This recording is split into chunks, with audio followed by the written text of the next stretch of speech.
English Campfire. So I want you to imagine being dropped into a room where 15 people are performing this highly synchronized, like intensely emotional ritual that you know absolutely nothing about. Oh, man. That sounds terrifying. Right. You don't know the history. You don't know the unwritten rules. You're just totally flying blind. Exactly. And worst of all, you are suddenly, inexplicably responsible for the green bean casserole. Which is just, it's the ultimate fish out of water scenario. It really is. But from a sociological standpoint, it's actually incredibly valuable.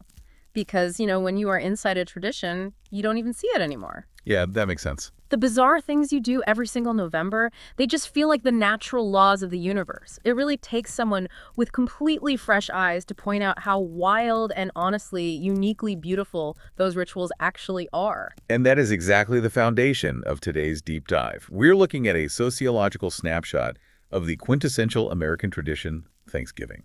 And we should mention the sheer scale of this. The sources provide this staggering statistic right up front, which is that 88% of Americans celebrate this holiday. 88%? Yeah, it actually outpaces Christmas in terms of universal observance. It is like a cultural monolith. It's massive.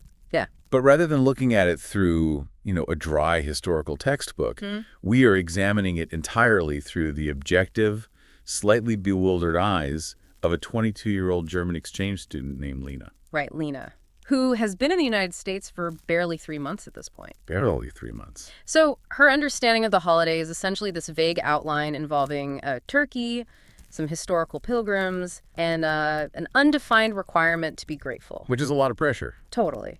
And her American roommate, Caitlin, invites her home to suburban Ohio for the long weekend. And Caitlin doesn't really ask her. She just kind of tells Lena she's coming. As you do with family holidays. Right. Offering what might be the most accurate, universally understood warning before any family gathering. She just says, "You'll love it. My family is a lot." A completely loaded sentence. Just, my family is a lot. It covers so much ground. It really does. So let's look at what Lena is actually walking into. It's Thursday, it's noon, in Westerville, Ohio. They arrive at the parents' house. And honestly, I don't want to start at the dinner table. No, you can't. We have to start in the kitchen. Because Denise, that's Caitlin's mother, she isn't just cooking. She is engineering an intentional, massive display of excess. Oh, absolutely. The sources describe this incredibly vivid sensory wall that just hits Lena the second she opens the front door. Just a wall of smell. Yeah, it's this dense, humid layer of butter, roasting herbs, something aggressively sweet, something savory, all of it just competing for airspace. And Denise has been running operations in that kitchen since 7 in the morning. 7 a.m. So by the time Lena arrives at noon, that kitchen is functioning like a high-stress commercial line. Like a battlefield general is running things. And Denise immediately hands Lena a can of cream of mushroom soup, a bag of frozen green beans, and a tin of fried onions. Just hands them over. Right, and tells her to assemble the casserole. Now, Lena is a German 22-year-old. She has no idea what this is. Not at all. She is secretly pulling up recipes on her phone just to understand the mechanics of what she's building. But, okay, let's unpack this. Sure. Because when we talk about sacred family traditions, we usually picture, like, handwritten recipes passed down from generations. Right, an old index card with flour on it. Exactly.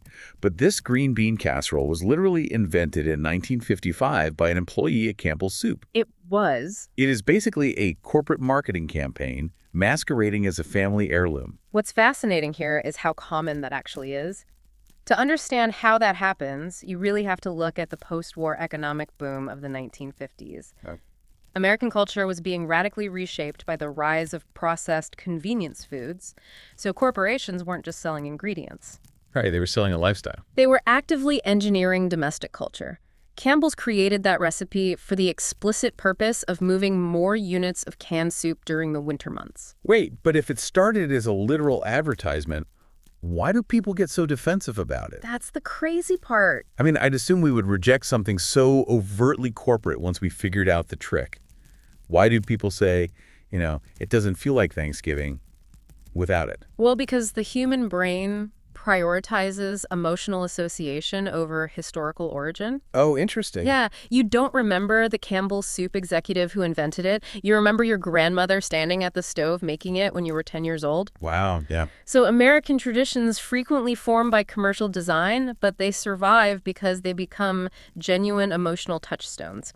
The origin is corporate, but the nostalgia is entirely real. So you're participating in a 1955 soup advertisement, but because you're doing it with your family, it feels sacred. That is just wild. It is. And while Lena is assembling her corporate casserole, she is immediately introduced to another kitchen phenomenon. I always thought the stuffing versus dressing debate was just like a recipe preference. Oh, no. But reading Lena's account of the kitchen chatter, it feels almost tribal. It is entirely tribal. The sources highlight this as one of the most fiercely contested culinary divides in the country. Like people actually fight over this. Oh, for sure. And for the uninitiated, the distinction is fundamentally geographical in terms of the kitchen. If the seasoned bread and herbs are cooked inside the turkey cavity, literally stuffed into the bird, it's stuffing. Makes sense. Right. If the exact same ingredients are baked separately in a casserole dish, it's dressing. But the reason families fight over this isn't really about moisture content or flavor profiles. It's an assertion of regional identity. Exactly.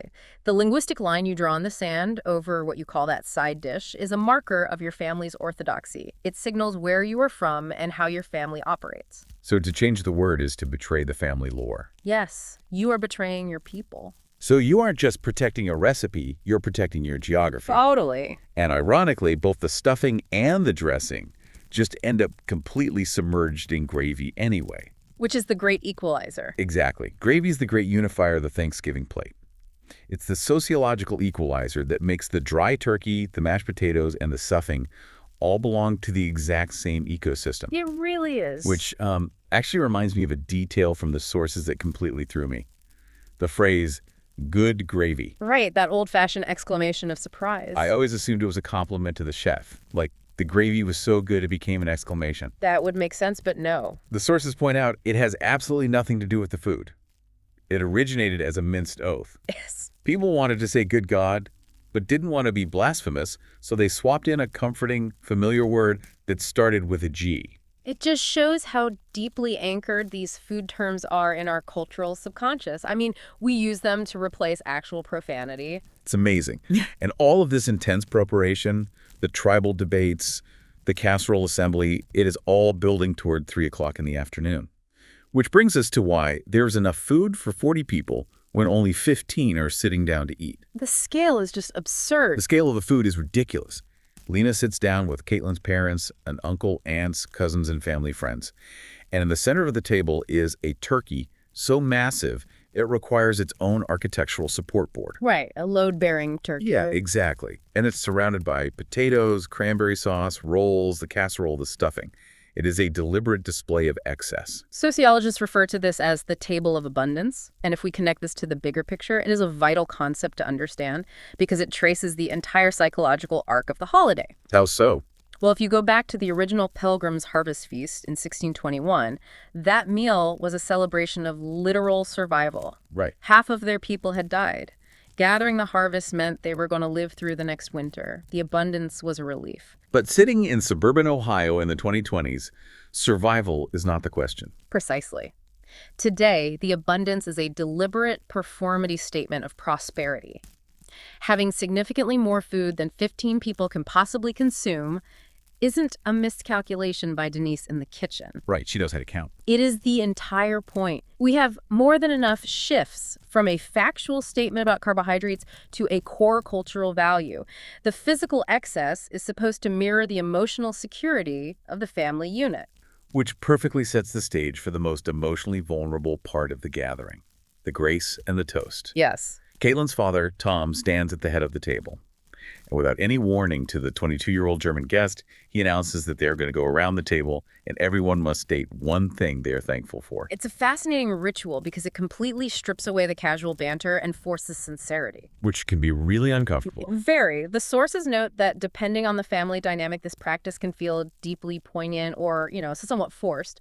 You have 15 people navigating this requirement. Some deflect with humor. saying they are thankful the turkey isn't dry. Classic dad joke deflection. Exactly.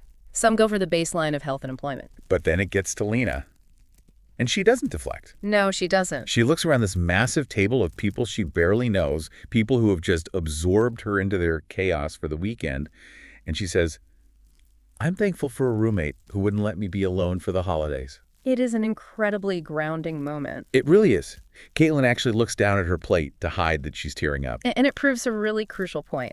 Despite the fact that you might be eating a casserole invented by a soup company, and despite the sheer, almost absurd excess of the food, the underlying emotional machinery of the holiday is still highly functional. The gratitude isn't a prop. No, it's very real. And Tom anchors that moment by raising his glass for a toast to family, the ones here and the ones we carry with us. It's a beautiful, quiet ceremony.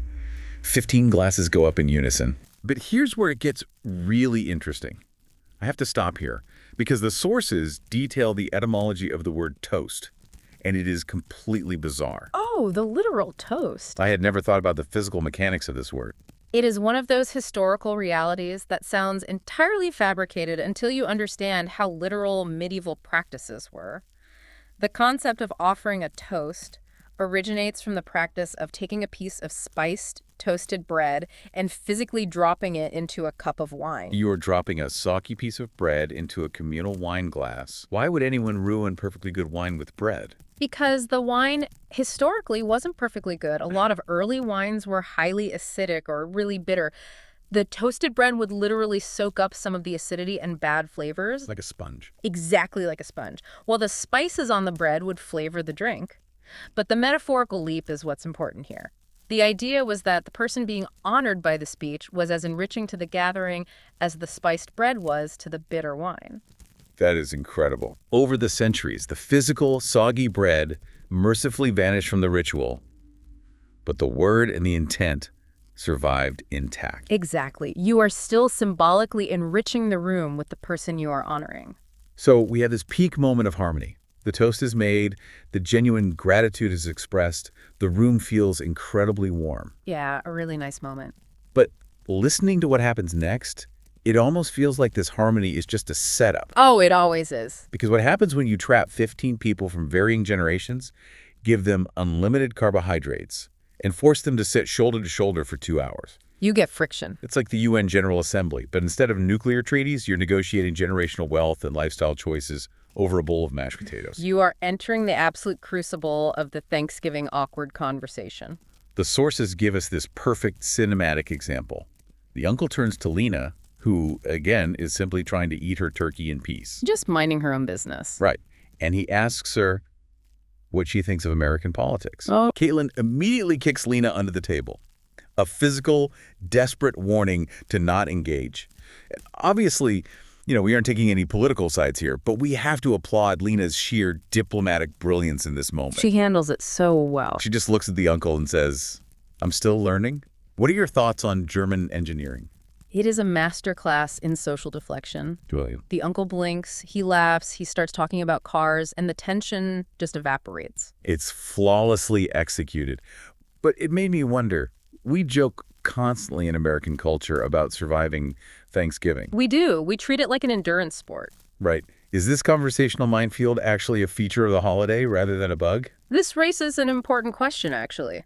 Does forcing these differing worldviews to break bread together serve some vital social function? Sociologically, yes. The friction is entirely the point. Yeah. The cultural humor around surviving the holiday is an acknowledgement that large family gatherings force proximity upon people who might not otherwise choose to spend a Thursday afternoon together. That makes a lot of sense. You are sitting next to relatives with vastly different political leanings, different socioeconomic realities, different life choices. It's a high-stakes stress test of the family bond. Exactly. You endure the awkward questions about your career, you navigate the differing opinions, and you do it all while passing the cranberry sauce. Right. It reinforces the familial unit not because the conversation is easy, but because you are willing to endure the friction and remain at the table anyway. Wow. Sitting through the awkwardness is the physical proof of your commitment to the group. I strongly disagree with your worldview, but you made the scuffing, and we share DNA, so I will stay in this chair. That's the contract. It's a profound social contract. Yeah. So the meal eventually concludes. The diplomacy has been successfully executed, but the cultural rituals are only half over. Now we enter the aftermath. Yes, the crash. The biological crash and the economic pivot. The biological crash is almost immediate. The family migrates to the living room.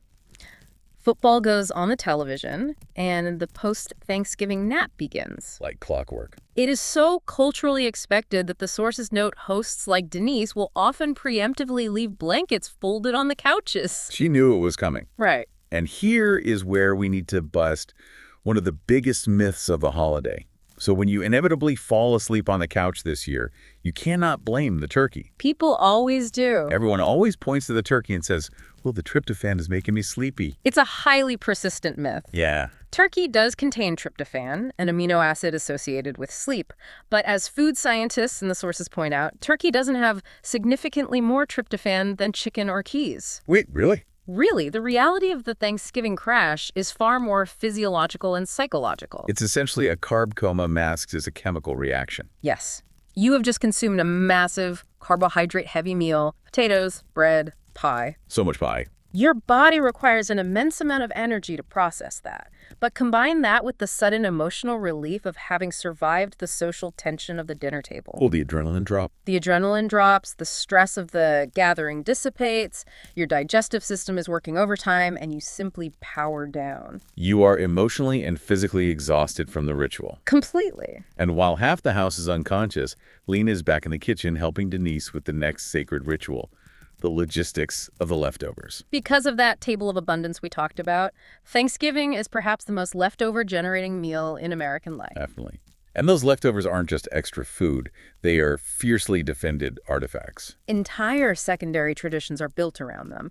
I mean, many families will argue with complete sincerity that the reheated plate, or specifically the layered day after turkey sandwich, is gastronomically superior to the original Thursday meal. Oh, without a doubt. Yeah. Denise packs this massive container of turkey, stuffing, and pie for Lena. And Lena, looking at this heavy, savory food, innocently mentions she's going to eat it for breakfast the next morning. And the room goes quiet. Right. Lena asks, is that wrong? And Tom, the father who just delivered that poignant toast, immediately validates her. He just says, no, that's correct. She has intuitively mastered the unwritten law of the aftermath. Which is? There are no rules for leftovers. I love that. Yeah. But right as this beautiful, slow-paced holiday of gratitude, diplomacy, and breakfast turkey wraps up, we hit a massive cultural whiplash. The biggest whiplash imaginable. So what does this all mean? How do we reconcile a holiday focused entirely on quiet thankfulness for what we already have with the fact that the very next morning is Black Friday? The transition is incredibly jarring. It really is. The sources detail how Black Friday, the day immediately following Thanksgiving, serves as the traditional launch of the American holiday shopping season. And the name itself is purely economic. Historically, it was the day when retailers moved from operating at a loss for the year being in the red to finally turning a profit, going into the black. Hence, Black Friday. It is the pivot from reflection to intense consumerism. It is the starkest psychological pivot imaginable. You spend Thursday afternoon reflecting deeply on the concept of having more than enough. Yeah. You express gratitude for your health, your family, your current reality. And 12 hours later, millions of people are waking up before dawn, rushing to retail stores, and competing with strangers to buy things they arguably do not need. You literally sleep off your gratitude-induced carbohydrate nap just so you can wake up early and participate in competitive capitalism. That's the American way. It's wild. But when you step back and look at Lena's experience as a whole, this outsider dropped into the middle of the American machine, it really weaves together this incredible contradictory tapestry. It really does. It's a holiday where genuine, tear-inducing emotional connection sits right next to an accidental corporate soup tradition from 1955. Yeah. You have high-stakes familial diplomacy and tribal disputes over the word dressing, immediately followed by the massive, aggressive consumerism of Black Friday. It is messy. It is deeply contradictory. But it functions perfectly. It works. It forces people together. And it leaves you with something really profound to think about as you head into your own holiday season. Because if an outsider, someone completely objective, like Lena, were to sit in the corner of your house during your next massive family gathering, and they just silently took notes on all your unwritten rules and traditions. What would they see? Right. What would they assume are your family's deep values? Are the tribal lines you draw and the traditions you uphold every single year actually serving the people in the room? Or are you just eating green bean casserole because someone in a corporate office told you to 70 years ago? It really forces you to look at the geometry of your own dinner table a little differently. It absolutely does. Thank you for joining us on this deep dive. Keep asking those questions, keep challenging the unwritten rules, and stay curious. We'll catch you next time.